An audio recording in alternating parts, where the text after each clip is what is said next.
adik-adik sekalian yang dirahmati Allah, bersyukur kita kepada Allah atas segala nikmat yang diberikan kepada kita sekalian. Nikmat iman, nikmat Islam, nikmat kita bersama-sama sholat berjamaah maghrib dan isya insyaallah, dan bersama-sama berzikir, bersama-sama menuntut ilmu. Semoga amal ibadah kita diridhoi oleh Allah Subhanahu wa taala. Amin ya rabbal alamin. Perlu kita ketahui bahwa kita wajib mempelajari 4 hal. Jadi wajib mempelajari 4 hal. Yang pertama apa? Ilmu.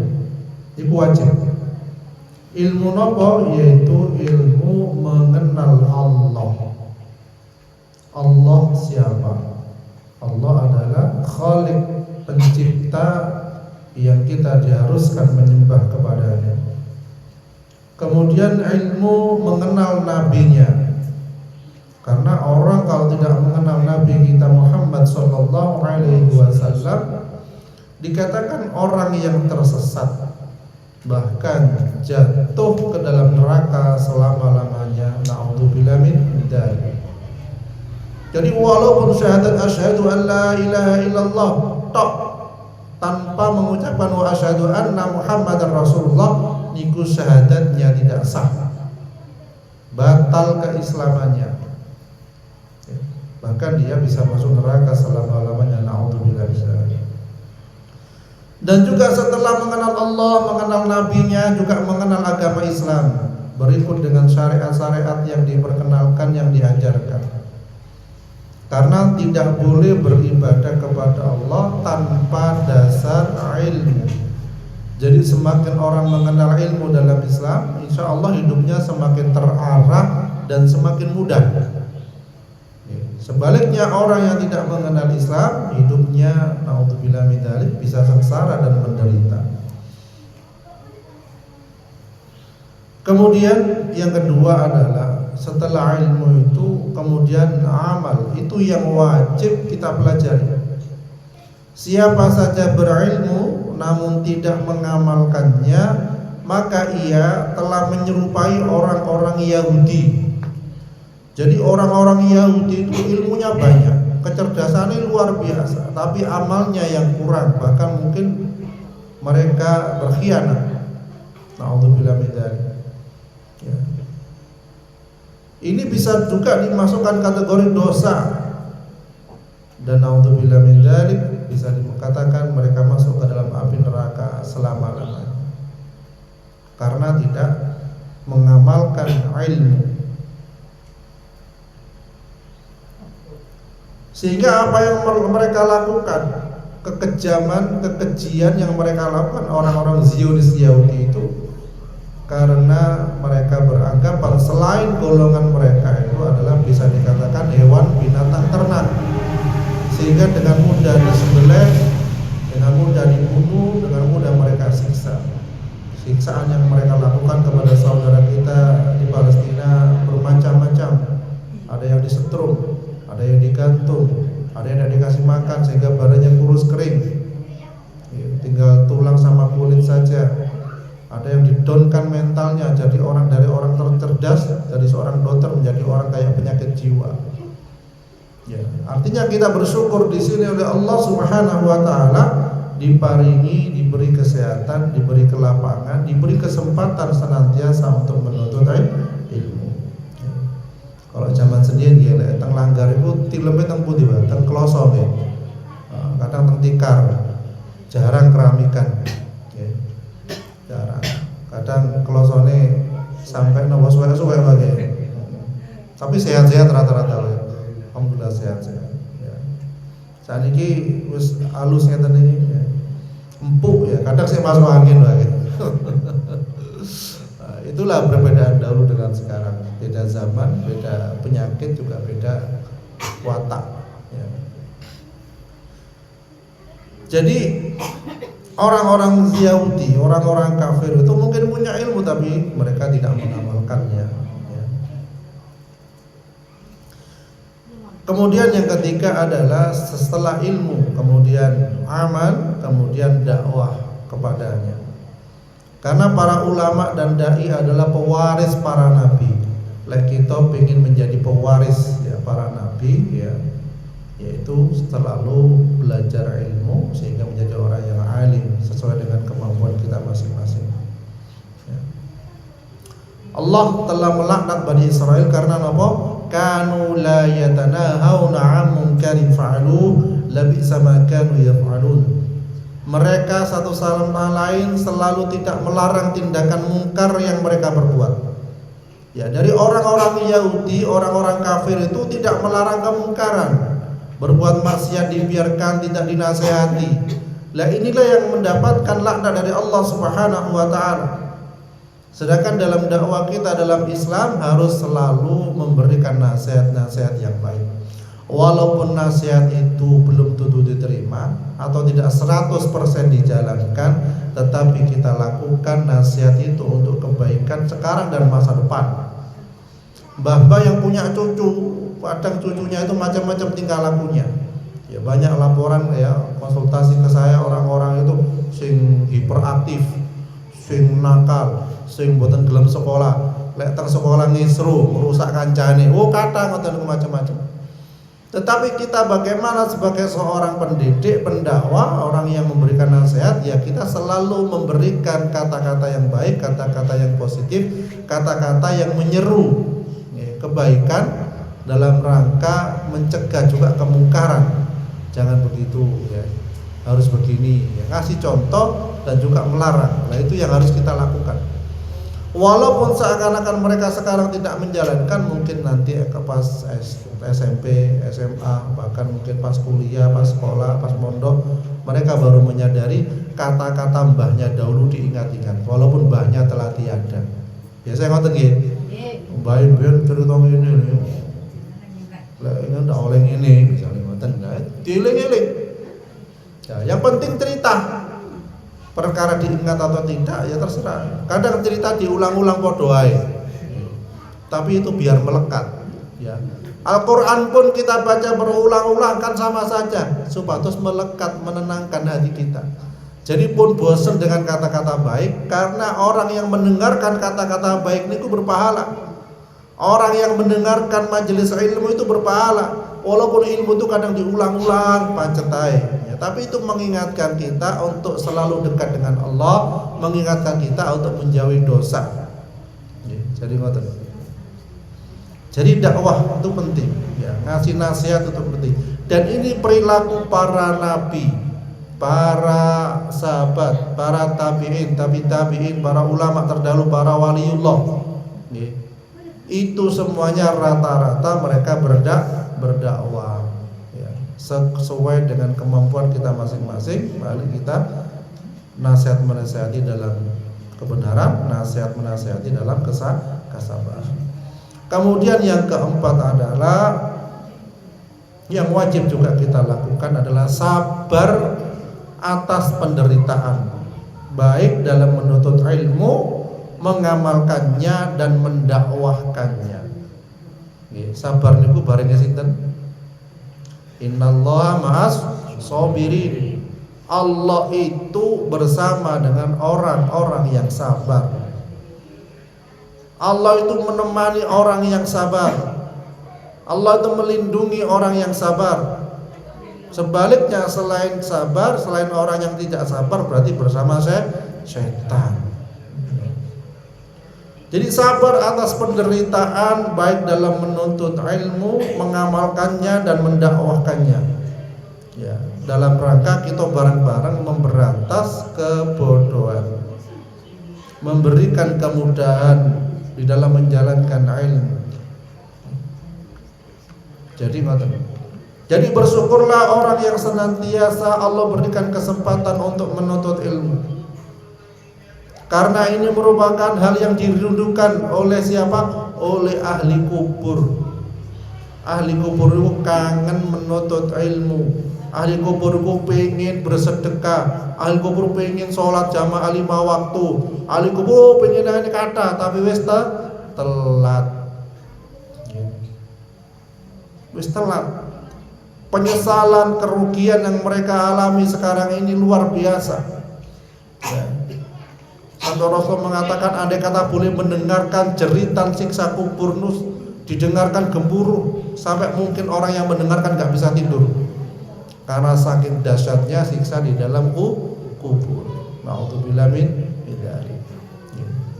Jadi sebelum menyesal di alam kubur, mari kita bersama-sama senantiasa belajar menuntut ilmu. Bapak Ibu sekalian dirahmati Allah Subhanahu wa taala. Pegangan kita yang pertama yaitu Al-Qur'an di dalam menuntut ilmu.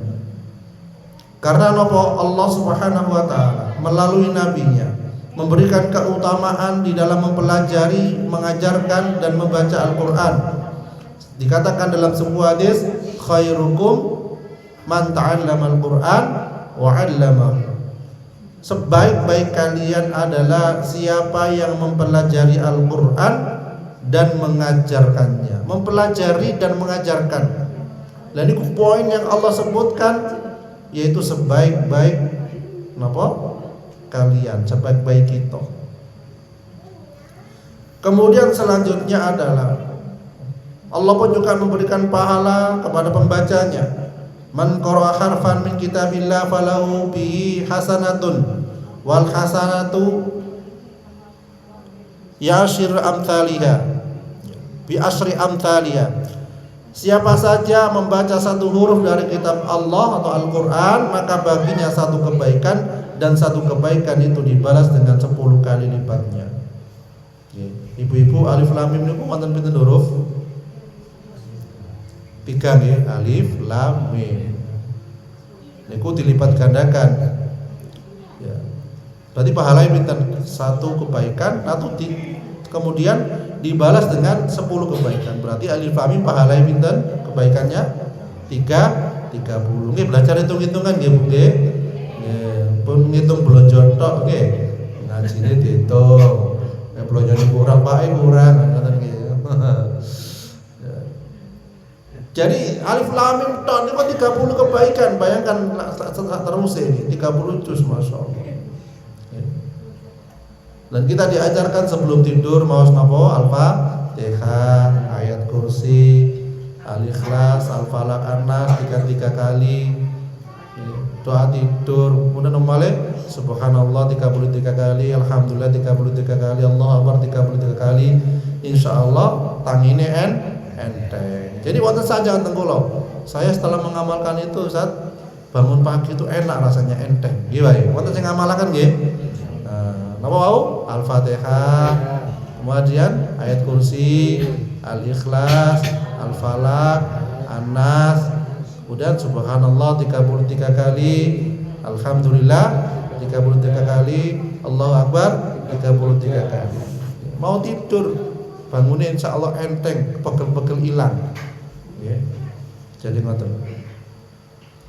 Lah niki perkara sepele tapi kadang lali karena capek wis langsung bablas. Makanya antara suami istri atau seorang tua dengan anak saling mengingatkan amalan-amalan sederhana niki. Jadi Allah Subhanahu wa taala menyukai walaupun amalan sederhana tetapi dilakukan dengan rutin, Allah niku seneng. Ya. Daripada wakil langsung hilang. Ya, jadi ngoten. Kemudian dikatakan keutamaan mempelajari Al-Qur'an, menghafalnya dan pandai membacanya. Perumpamaan orang yang membaca Al-Qur'an sedangkan ia hafal dengannya bersama para malaikat yang suci dan mulia. Sedangkan perumpamaan orang yang membaca Al-Qur'an sedang ia senantiasa melakukannya meskipun hal itu sulit baginya, maka baginya dua pahala. Ya.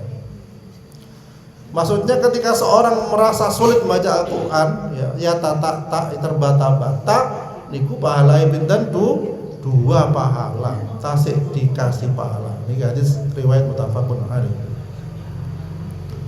Dikatakan kepada ahli Quran, bacalah, naiklah dan bacalah dengan tartil sebagaimana kamu baca di dunia, karena kedudukanmu terletak pada akhir ayat yang kamu baca. Jadi kedudukan kita di surga niku terletak pada ayat terakhir yang kita baca, atau hafalan sebanyak mana yang kita baca, yang kita hafalkan. Ibu-ibu tambah hafalannya juz 30, tambah juz pinten? Juz 29, juz 28, insyaallah satu juz pun juz pinten kan? Hampir 30 tadi. 30 hampir insyaallah. Insyaallah. Diterusakan imam dan putrinya yang lainnya. Jadi menghafal Al-Quran itu, membaca Al-Quran tidak ada batasan usia. Wonten yang usia 80 mantun wisuda hafal 30 juz. Masya Allah. Wonten sing 60 hafal Al-Quran nggih saged 30 juz. Kita tetap yang penting niat, berusaha, mawas terus. Orang yang rutin baca Al-Quran insya Allah hidupnya penuh keberkahan. Insya Allah waktunya pun Allah berikan waktu yang berkah, umurnya pun insya Allah berkah. Kemudian lah ini istimewa malih pahala bagi orang yang anaknya mempelajari Al-Quran. Jadi kita anjurkan anak cucu kita ini untuk belajar Al-Quran.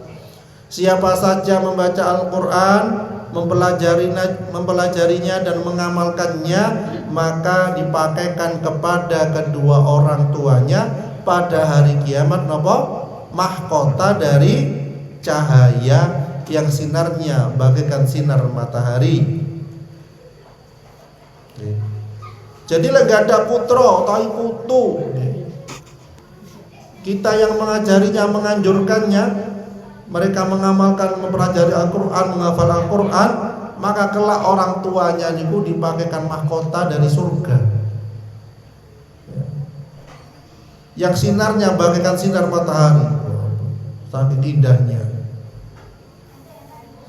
Dan juga dikenakan kepada kedua orang tuanya dua perhiasan yang nilainya tidak tertandingi oleh dunia. Bayangkan, perhiasan sing nilainya tidak tertandingi oleh dunia, saking bagusnya. Walaupun orang ngeruk emas bergunung-gunung di dunia ini, lek dibandingkan dengan perhiasan yang dikasih Allah di akhirat kepada orang tua yang anaknya mengamalkan, menghafal Al-Quran, niku tidak ada tandingannya. Sampai keduanya orang tua ini heran, bagaimana dipakaikan kepada kami semuanya itu. Kemudian dijawab oleh Allah, karena anakmu telah membawa Al-Quran. Maksudnya membawa sanesnya kelto, membawa dia membaca, menghafalkan, mempelajari dan mengamalkan. Jadi Jadi sangat beruntung sekali pada orang tua, ahli keluarga kita yang ada bagian dari mereka adalah menghafal Al-Quran, orang yang mengamalkan Al-Quran. Kemudian Al-Quran memberi syafaat kepada pembacanya di akhirat kelak. Bacalah Al-Quran karena ia akan datang pada hari kiamat sebagai pemberi syafaat kepada para pembacanya. Kalau kita niku pengen dapat syafaat, yaitu baca Al-Quran, terutama ketika di alam kubur. Ibu-ibu, lek bapak-bapak pun berangkat teng alam kubur, teng kuburan, gelem barengi no mboten? Gelem barengi mboten? Tapi kok nangis-nangis. Sami kali bapak, lek ibu berangkat riyen panjenengan gelem barengi no mboten? Mboten, diterne wis ditinggal malih. Peti. Lah bagaimana kondisinya ahli kubur ketika di alam kubur sendirian? Dia sedih. Wong tang griya mawon ditinggal seminggu, satu din umroh ditinggal saulan, pasti sedih tang griya. Gitu.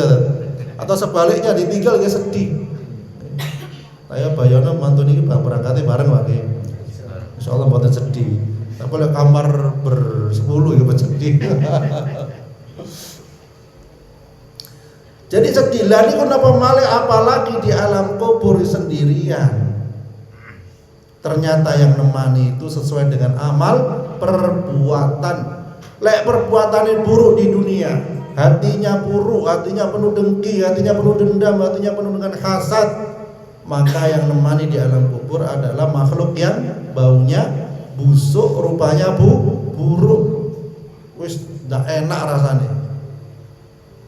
Sebaliknya orang yang penuh dengan kebaikan, bacaan Al-Quran, dia sering majelis ilmu, majelis taklim, ya, insya Allah yang nemani di alam kubur adalah berupa wajah yang bagus, baunya wangi, menyenangkan dan juga menenangkan, sehingga kerasan menunggu datangnya hari kiamat. Monggo kita sekalian bisa disetting, mau ditemani makhluk yang buruk atau makhluk yang baik. Tinggal pilih. Mumpung dikasih hidup oleh Allah di dunia ini, mari berusaha memaksimalkan amal kita ya untuk menuju surganya Allah, menuju husnul khotimah. Insyaallah mudah-mudahan amal kita diterima oleh Allah, diampuni dosa-dosa kita sehingga kita menjadi ahli surganya Allah. Subhanakallahumma wa bihamdik, asyhadu an la ilaha illa anta, astaghfiruka wa atubu ilaik. Assalamualaikum warahmatullahi wabarakatuh.